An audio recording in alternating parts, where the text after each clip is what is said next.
Hello everyone, Mia here from Resonance Astrology and welcome to my channel. Today we're going to take a look at the astrology of the week ahead from November 17th till November 23rd of 2025. And this week is very much all about the element of water. It's pretty much dominating this week. There's so many water trines that are happening. There's basically a grand water trine hovering above us all the time this week. And so I do think there is a lot of deep undoing that can be done this week. Probably a lot of revelations, emotional revelations that are happening this week. Through that, of course, also clarity. And we also have a very powerful late degree Scorpio New Moon happening this week, of course, amplifying this energy even more since we all know Scorpio is a water sign. So it does feel like we are being pulled underwater, like literally or, well, more metaphorically, I guess. And we're surfacing with a new truth in our hands because Mercury is also retrograding back into the sign of Scorpio. And we're gonna have a Mercury Kazimi moment. This is when the Sun and Mercury conjoin. This is also called a Kazimi moment. Kazimi meaning in the heart of the sun.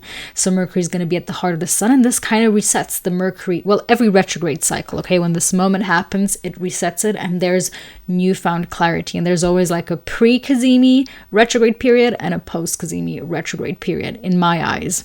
It is a very defining moment of each retrograde. Also, just FYI, I have a small pimple patch here. Just in case anyone's wondering what is going on here, just wanted to mention it. Hope you're not confused by it.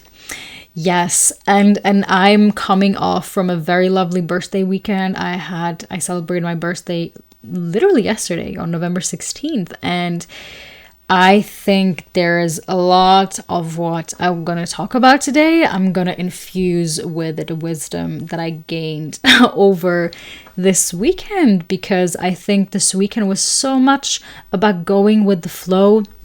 And this is not always the right answer. Going with the flow is not always a thing we should be doing. And sometimes it can get very annoying, right? Like, go with the flow, go with the flow. But I feel like the water trines are really calling in that energy right now, cosmically. And so there is very much a lot of wisdom with going with the flow right now and kind of trusting where the river is leading us, the river of life, where it's leading us, which direction it is pulling us. And for my birthday, we had this whole, maybe not elaborate, but it was kind of elaborate ritual we had planned out with this. I did like a whole Venus temple journey beginning of this year, and I was like, I want to do something similar. And so I invited the woman that did this with me, and then also the other 3 women that were present there. And so it almost felt like a gathering of that circle, but then things didn't end up happening that way because Mercury retrograde, of course. And so we had to adjust, even just because of that reason, right? We're currently having to adjust and going with the flow, also because Mercury is retrograde, of course. And what ended up happening was in the end so much beautiful because we trusted, all of us, that what was coming up was meant to come up. And then I asked a few other women, more elders in my life, if they wanted to join my birthday, and it was very last minute, but I was full on in trust mode of, if this is meant to happen, if they're meant to be present at my birthday, I'm going to trust that they're going to come even if it's last minute. Like, somehow things are going to happen. You know, that's when we feel like fate is pulling these strings together. And I think the water element just illustrates that so beautifully in some sort of way. When we trust that the waters and the direction are taking us somewhere, and that it's about the journey, and maybe we don't have to know what the conclusion is. We don't have to know what the goal of this entire thing is, but we can trust that we are being pulled in the direction that we are meant to be pulled at right now. And I mean, we're really opening it on Monday, November 17th with the Sun in Scorpio trining Jupiter retrograde in Cancer and the Sun trining Saturn retrograde in Pisces. And this is really activating that full triangle of water, which can bring a lot of intuitive certainty and clarity and emotional consolidation around things. Maybe you're realizing where you have projected a lot of things, because water for me is very much like a mirror, right? Like if we look at the elements, you can't really see yourself in earth. Like before mirrors existed, people were looking at their reflections in water. You can't really see your reflection so much in fire. Of course, maybe some people can, right? You can get visions through fire. That's, but we're talking about water right now, okay? You can see your clear reflections in the water, and for the most part, as I understand it historically, this was also like that's kind of how mirrors came about in some sort of way. I don't know the whole history of mirrors, but in what I'm trying to highlight here is the mirroring quality of the sign of water, which has sometimes also to do a lot with projection, because the way we see things might not be the way things actually are. And there's millions of quotes, right? When the waters are flowy, right? So when our inner mind is very turbulent, we can't see things clearly. That is such a great metaphor in my eyes for so many things that are going on right now. And we want to try this week to get into our emotional body and see what is coming up. And the thing is, emotions aren't really logical, aren't really rational. And that's where this trusting with the flow things comes in. Because there's like, time doesn't really exist with emotions, because an emotion can feel like eternity. I'm sure so many of you, if not all of you that are watching this, have felt this at some point in their life, especially when it comes to feelings like depression, that is very nagging. It feels like it's endless, but it's the feeling of it. That's not the actual reality of it. That's how it feels. But this leads us into something very interesting, because it shows us that, first of all, time is a freaking concept. And emotions have their own way of being present whenever they need to come up. And again, let's not forget, we have a new moon in the sign of Scorpio this week. Usually when there's a moon, a new moon, or a full moon, or an eclipse in a sign of Scorpio, oftentimes a lot of these feelings come to the surface that have to do with grief, with depression, with a lot of projection probably also when it comes to these things. A lot of things we're usually afraid to feel because they are so intense. This is why the moon is in fall in the sign of Scorpio. The moon does not do well in the sign of Scorpio. I mean, it's fixed water, right? Emotions are flowy. And so you put a moon where it's fixed water. Well, what are fixed emotions? Well, it is exactly these things that I told you just before. It's grief, it's depression, it's everything that kind of like feels stuck, right? That feels stuck deeply in our souls and our bodies. And when we have a new or full moon or an eclipse in the sign of Scorpio, we are being invited. It's always an invitation to give us permission to just go there a bit more and actually feel it, actually sit with it. Like actually feel it and let it pass through us like a wave. And I think this is also a beautiful image, and water oftentimes is also used to cleanse ourselves. It's such a cleansing factor. For me, this is really the season of Aquarius, Aquarius being the water bearer and pouring the water. And February generally just being such a month of cleansing and purging. And so water really has this cleansing effect. And, this is why showers feel so great, because they really feel like regenerative. And I think there's a lot of water magic that can be done this week. Rituals in a bathtub, shower rituals. There's so many, right? There's for my birthday, well, I didn't go into shower or anything like that, but we also did a ritual where people were sprinkling water all over me, like very cleansing. That felt so refreshing. And it really felt like a bit of a rebirth moment. Not even it felt a bit, it was a rebirthing moment. And it felt so nice. It felt so nice. And then I also just got this feeling of like I want to stretch, and I was asking people if they can like take my hands and take my legs and just let myself get stretched. And I was really feeling like I'm in a metaphorical river, because it was just so flowy. And I was like, yes, these are the powers of rivers, guys, or of waterfalls. I mean, it's just so refreshing and cleansing. And despite the fixedness of Scorpio, we do have the help of the other water signs, and there is the water element up in the air. So I do generally think this week has a lot of healing potential when it comes to cleansing ourselves, like seriously. So if you have a bathtub, and if you don't, not everybody has a bathtub, I highly urge you to do some sort of water magic, or just cleanse yourself. Okay, it doesn't even have to be that deep. Just intentionally showering, and even after that, something that I do every time after I shower, which has become so normal, I don't even think of it as something weird. But probably not everyone does that. But every time after I shower and I'm still like soaking wet, I usually just like rub the water and just do that type of thing, and put it all over my body. And for me, this is I really just do that after every shower. It's my second nature. But that is like a small thing that you can do, already feels a lot better than just immediately going outside of the shower. And also my hair, I really squeeze it and put the water out and let it get out of my hair. So I urge you to connect to the water element, or go to bodies of water. It's obviously cold right now here in the northern hemisphere, but still, even just sitting by a river, sitting by a stream, even that can be so healing.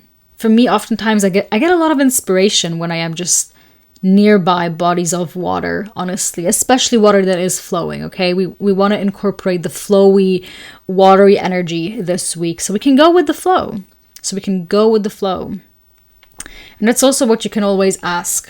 You can always ask that when you're showering. These are affirmations you can recite in your head. I'm cleansing myself of this. I'm putting away this. I'm going with the flow. As this water is cleansing me, I'm learning and trusting to go with the flow.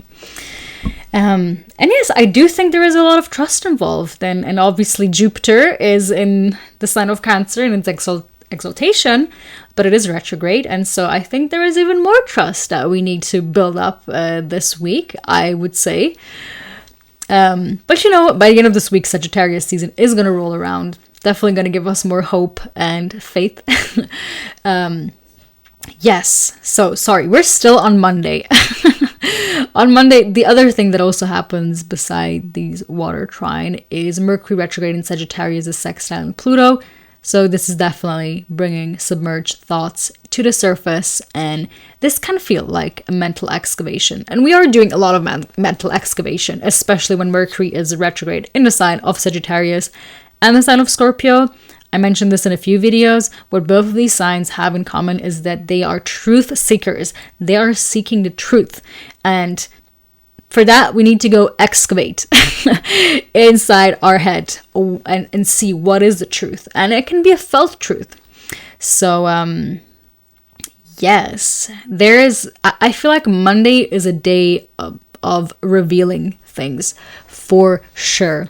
And then on Tuesday, November 18th, we don't really have anything specific going on transit-wise, which is super nice. And then we continue with Wednesday, November 19th. We have Mercury plunging back into the sign of Scorpio. So retrograding back into the sign of Scorpio. And then Mercury immediately opposes Uranus, retrograde in Taurus, and also trining Neptune, retrograde in Pisces. So all of the retrogrades are doing their thing. And we also have Venus in Scorpio trining the North Node in the sign of Pisces. So this is also continuing more news, more emotional breakthroughs, especially like the body-mind connection is very strong, I feel like, and intuition becoming very clear, that was also so present on my birthday. Water has so much to do with intuition. And again, that is a component of trusting with the flow. Obviously, with the sign of Scorpio, there is always, right? It can be a weird line between like, is this my intuition or is this my trauma speaking? But somebody once compared it, and I really liked the metaphor as a comparison of like intuition feels like your grandmother taking your hand and guiding you to kindergarten. And trauma feels like very icky, you know, it feels very like threatening, like not in a good way. Obviously, sometimes intuition can also be like, ooh, but it feels different. Like if we're being honest, like you realizing I shouldn't go down that alley, I shouldn't go to that party, or I shouldn't do this is still different than that like trauma response that is very like hypervigilant. It's not the same thing. It's not the same thing. Sometimes we can conflate them.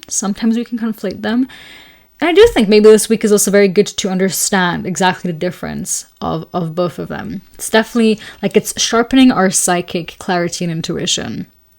And certainly, you know, the Mercury-Uranus opposition can feel a bit like a shockwave. It always does. Mercury-Uranus always have the potential to do that. But I do think with Mercury-Neptune also present, like immediately right after, it softens the edges and it helps us interpret the symbolisms beneath what is happening and listening to the signs, listening to the synchronicities. So, yes, and also with Venus trining the Pisces and North Node, there is probably relational patterns that are unfolding maybe on a karmic level, and again, can be any sort of relationship, can also be the relationship to your own self. I think the heart is also very much present this week, and where we are directing our heart energy is very, very important. Wherever you go with all your heart. Easier said than done. Because it's very bold to connect with your heart in today's day and age. But you know, as kids, we did it so naturally. As kids, it was so easy to just follow our heart's desire. And only now, there's so much shame around everything. And we've obviously built so much protective layers because of things that happen, because of stories that happened, which is absolutely completely valid, you know. That's just how the heart protects itself. But this week is really asking us, like, what if we peel it just a little bit, you know? You don't have to peel all the onion layers all at once. That would probably be overwhelming, but maybe just a few layers more. Just so you can expand your heart a little bit more. And this is also Jupiter energy, okay? Jupiter energy is about expansion, but people often forget that the luck and abundance and all of that people praise to Jupiter is involved with growing pains. It's not something that is super easy nor comfortable to do. And I think especially with Jupiter being in this very fertile sign of Cancer where Jupiter is exalted, there is a lot of grief involved. A lot of grief, because when we open up that space, when we let our heart be more open, at first it feels like, oh, we opened a void.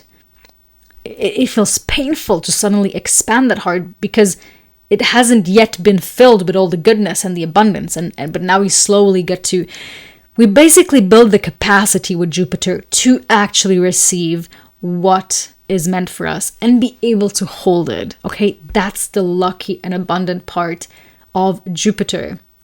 Jupiter oftentimes serves a bit almost like a malefic in the beginning, but it's for our best interest. It's the wishes you have. I say this so often to people. Sometimes we have these wishes and these grand ideas, and it's all great. But I'm like, how would you feel if that happened right now? Maybe you're an artist, you want to have an art gallery opening.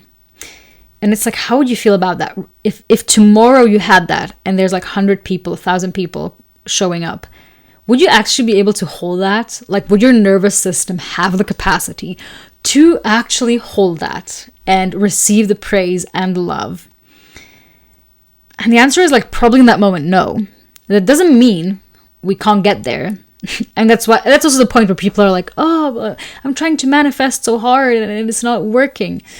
It's like Jupiter wants you to manifest. Jupiter wants you to get all the greatness and goodness, but it needs to get you to the point where you actually have the capacity to receive and to hold it and not sabotage it, because then it's lucky and abundant.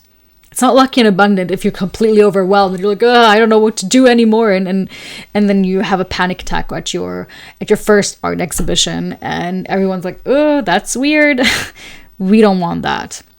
And Jupiter certainly doesn't want that. And so that is also, I think, very much infused in this week. And then we move on to Thursday, November 20th, we have the new moon in the sign of Scorpio at 28 degrees, so pretty late degrees, which is also, once again, the trines are being activated. It's definitely this week's climax point, even though it's a new moon. But with Scorpio, okay, there's just always deep purging like qualities and like initiatory qualities that come here. And especially now with a water trine also activating all of this. So it does feel like an emotional detox, like a psychic renewal, shedding what's spiritually expired for us, shedding old skins, like for real, and calling back power from old wounds and old hurts so we can leave it behind. And reclaiming inner authority, okay? This is a Mars-ruled moon. And this is really one of the strongest water moons of the year due to the exact trine structure. So really don't underestimate the power of this new moon this week. And also, right, emotions are so much linked to experiences in our bodies that have been felt or maybe not fully felt at times. And nostalgia can sometimes be a bit trippy in the way that things seem better than they actually were, and this is what a lot of meditation practices teach us, and why being in the moment is so important, because it's like it doesn't matter what is coming up. Maybe something from the past is coming up, and it's like I don't have to know the logic of why this is coming up right now. And this is also Mercury retrograde wisdom. I know why this is coming up right now, but now I have the opportunity to sit down with this feeling or with this emotion and let it actually pass through me. Which then leads me back to being more in the present, because I felt something from the past that never fully got felt. We only fully understand something until it has been felt. Did I say that right now? Or nothing can be... Wait. Now I know how it actually goes, that quote. Nothing can be fully understood unless it has been felt. And feeling things, okay, in the society is tricky. It's not that easy. We're so head heavy creatures, especially here in the Western world, but really everywhere. I was at this retreat like 2 weeks ago, and I was talking to a friend, and she was also saying like, oh, I'm so much in my head, like it's so hard for me to actually feel my feelings, and it's like everyone was kind of saying that over the weekend, and then I made this remark to her, and I was like, did anybody ever come up to you and be like, oh, I'm too much in my body, I want to be more in my head, like I wish I could be more in my head? Like, that does not happen. That does not happen. Have you ever met somebody that's too much in their bodies and not in their head? No, probably not. So it's almost ironic when we say these things, because it's like it's a collective experience. We're so bad at feeling our feelings because we never really learned the resources nor the tools to actually feel them. So much of the time we're thinking our feelings, we're not actually feeling our feelings, because being in our body is threatening for whatever reasons, or we just don't really know how to access that. Feelings are notions. Feelings are things that we feel in our body. And so many of somatic practices is just like seeing where is the feeling. And that's also sometimes what we do in meditation. Like you sit and you see something rises up, a thought rises up. Okay, where is the thought? Is it in my heart? Is it in my shoulder? Is it painful? What is the notion, like describe it. And this is how we slowly begin to feel our feelings. So, yes, and then we also have the Sun-Mercury Kazimi moment just hours later. Mercury enters the heart of the Sun, and this really is a reset point in the Mercury retrograde cycle. And this is the moment the messenger gets purified, realigned, and re-illuminated. And so if things have been confusing, I think this is like a moment of where we realize the why. Like, I feel like if we had question marks, a lot of it can get answered around like midweek with the new moon and the Cazimi moment. We also have Uranus retrograde in Taurus, sextile Neptune retrograde in Pisces that day. This is part of a larger long-term pattern that will repeat when Uranus is in Gemini and Neptune is in Aries, because the outer planets are very slow-moving. So when they form any sort of aspect, it goes on a while.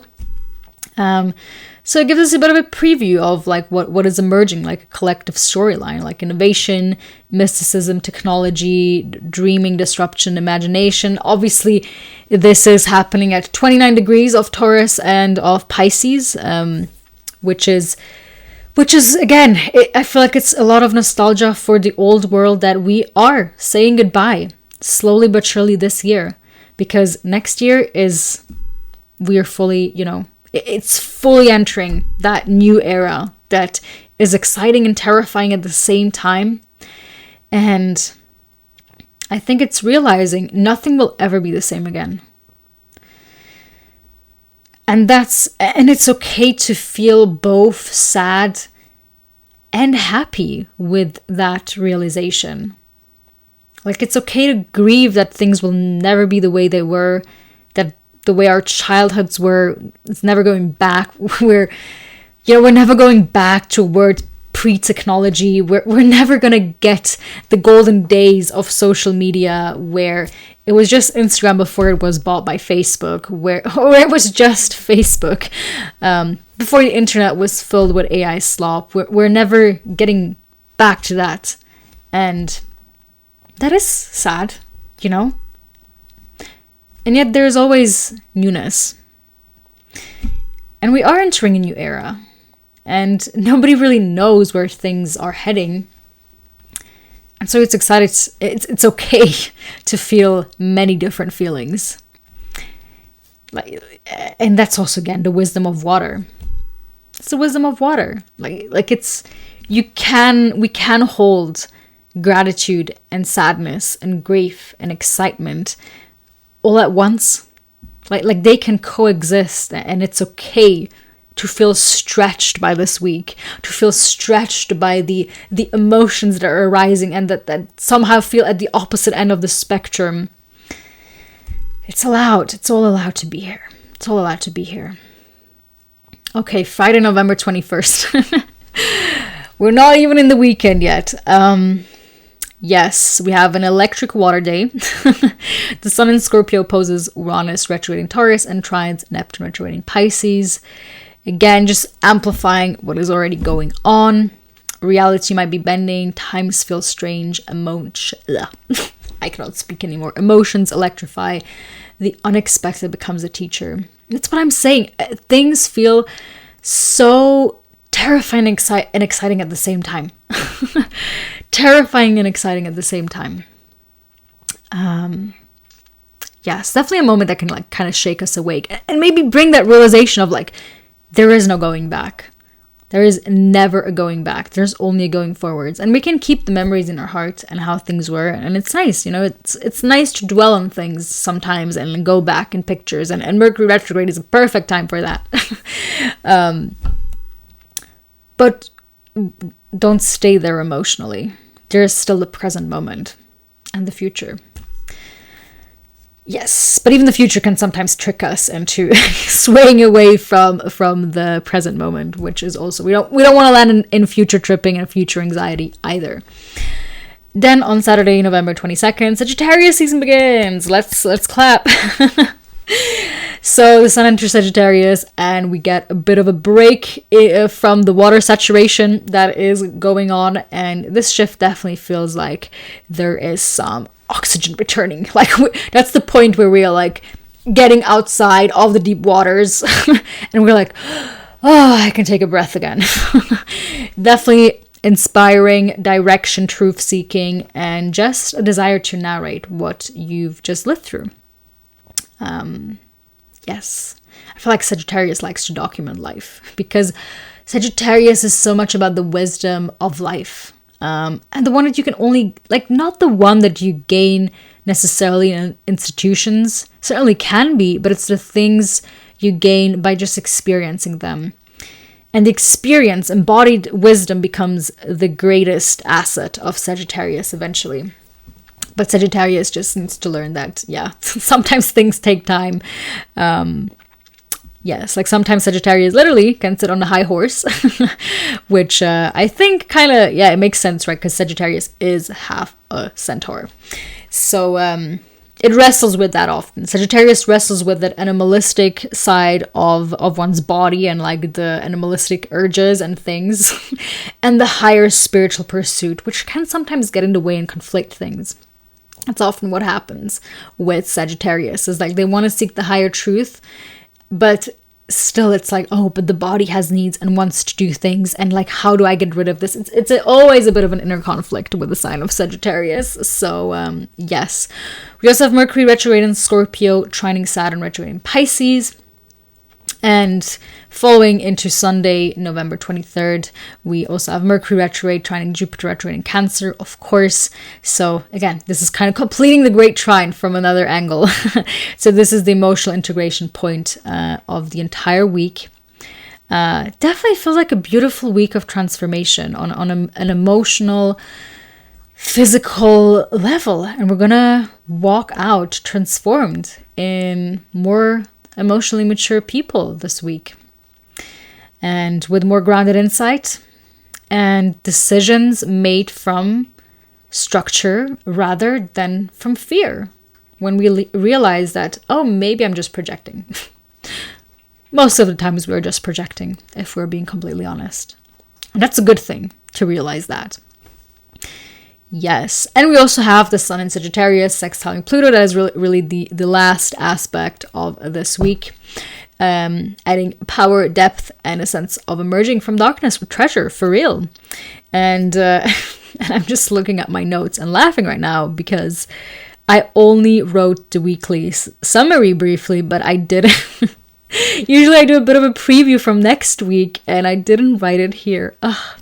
But I have my my notebook that I usually refer to, which, by the way, okay, not paid at all, but freaking shout out to Honeycomb, because I order their almanacs since years now, all the time, and it's just amazing. Okay, I love it for note taking, for transits, for everything.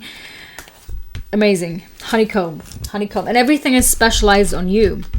So you have the transits that are going on with the world, but there's also personal transits. So for example, for me this week, where is this? Yeah, like for example, on Tuesday, there aren't any major transits, but for me, I have Venus in Scorpio is going to exactly square my natal Jupiter in Aquarius. So it also shows all of this, which I really love, and I get the solar return charts, and I have annual perfections, I have zodiacal releasing, and it's just amazing. So yeah, quick plug, gosh. But yeah, not sponsored at all. Wish I was. Honeycomb, sponsor me if you want.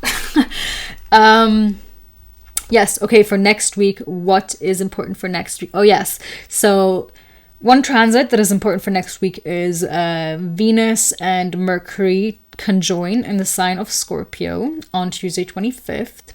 We also have, of course, Venus is also completing the grand water trine that is forming, because she's gonna trine Jupiter in Cancer, Saturn in Pisces, and just a bit later on, once Venus does that, actually, Saturn stations direct. So next week we have Saturn stationing direct. We love that. And one day later, Mercury stationing direct as well.